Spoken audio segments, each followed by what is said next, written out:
দাঁড়িপাল্লায় vote দেওয়া মুসলমানদের জন্য হারাম। নাউজুবিল্লাহ। আল্লাহ এই নাদানদেরকে তুমি মাফ করে দিও। খোলায় হয়ে রাশিদিনের যে চারজন খলিফা ছিলেন তাদেরও কিছু কিছু দোষ আছে বলেন কি? কিন্তু ফাহিম চৌধুরীর বাবা জাহিদ চৌধুরীর কেউ এখন পর্যন্ত একটি কথাও দোষ বলতে পারে না। নাউজুবিল্লাহ। এই এরে কেউ পাবনা পাঠা, এর তো মাথা ঠিক নাই। নাকি 4টি প্রশ্ন করা হবে। 3টি প্রশ্ন আমরা জানি আগে থেকেই, যে তোমার সৃষ্টিকর্তাকে, উত্তর হবে আল্লাহ, কথা সত্য। তোমার ধর্মের নাম কি, বলতে হবে ইসলাম, তোমার নবীকে, মহানবীর কথা বলতে হবে।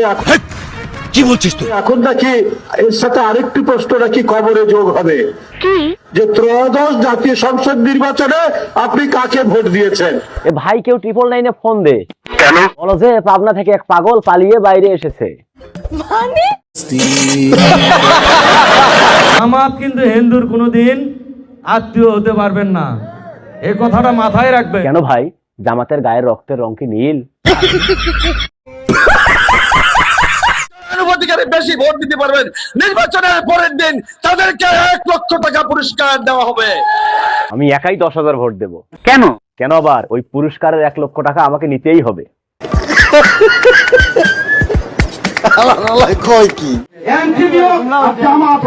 যদি নিজের বাড়িতে কেউ দল করতে চায়, আমি চেয়ারম্যান হিসাবে বলে যাচ্ছি, আপনাদের ফ্যামিলি যারা আছে তাকে তালাক দিয়ে দিবে। বাহ, খুব সুন্দর পরামর্শ। এমনিতে বউটা কথাও শোনে না। Deal final.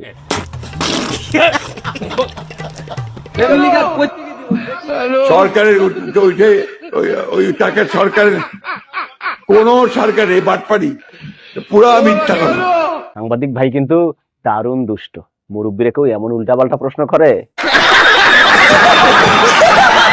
আমরা যখন ফ্যামিলি কার্ড দিব তখন ডক্টর শফিকের বাসায় একটা ফ্যামিলি কার্ড হয়তো পৌঁছে যাবে। ভাই, আমার যে বউ নাই, আমি কি ফ্যামিলি কার্ড পাবো?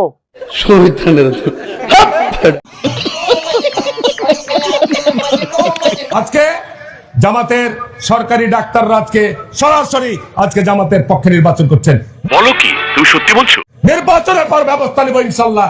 ওই সমস্ত ডাক্তারদেরকে চাকরিচ্যুত করবো, চাকরি থেকে বহিষ্কার করবো। এবার খেলা বোঝ। চাকরি করবি আবার জামাত করবি, এত বড় সাহস তোর? পাড়ার পর পাড়া, তুই এত বলদ হইছো কামাওলা।